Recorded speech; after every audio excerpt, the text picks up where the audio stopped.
Another eloquent voice against World War I was that of Eugene Debs, the railroad union organizer and leader of the Socialist Party.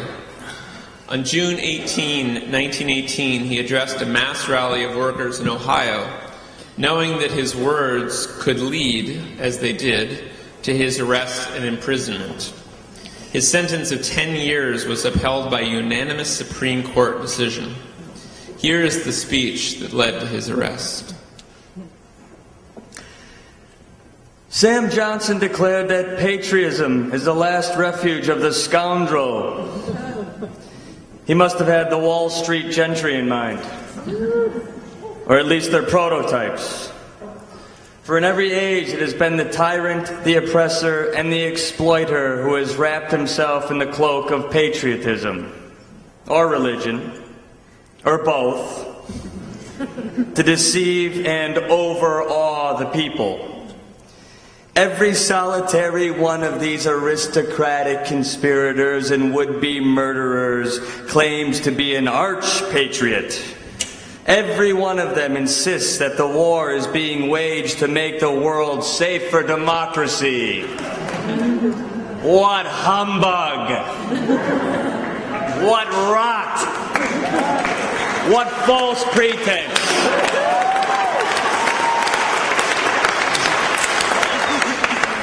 Wars throughout history have been waged for conquest and plunder.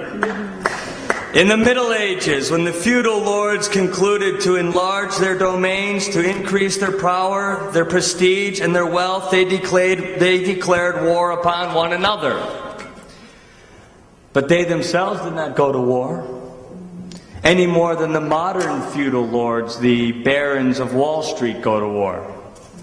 The feudal barons of the Middle Ages, the economic predecessors of the capitalists of our day, declared all wars, and their miserable serfs fought all the battles.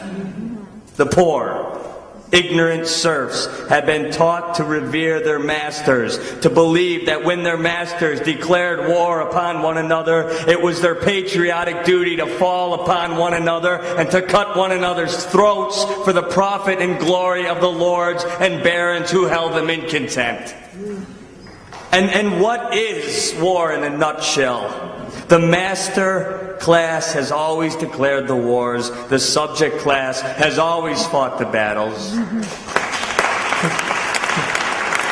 The master class has had all to gain and nothing to lose, while the subject class has had nothing to gain and all to lose, especially their lives.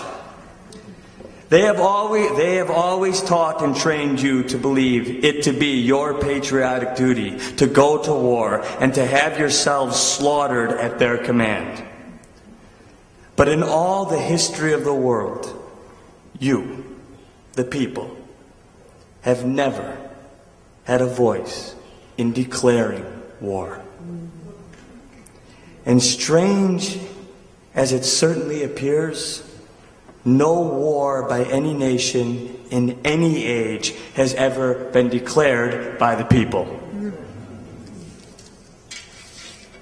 The working class who fight all the battles, the working class who make the supreme sacrifices, the working class who freely shed their blood and furnish their corpses, have never yet had a voice in either declaring war or making peace. It is the ruling class that invariably does both. They alone declare war, and they alone make peace. Yours not to reason why, yours but to do and die. That is their motto.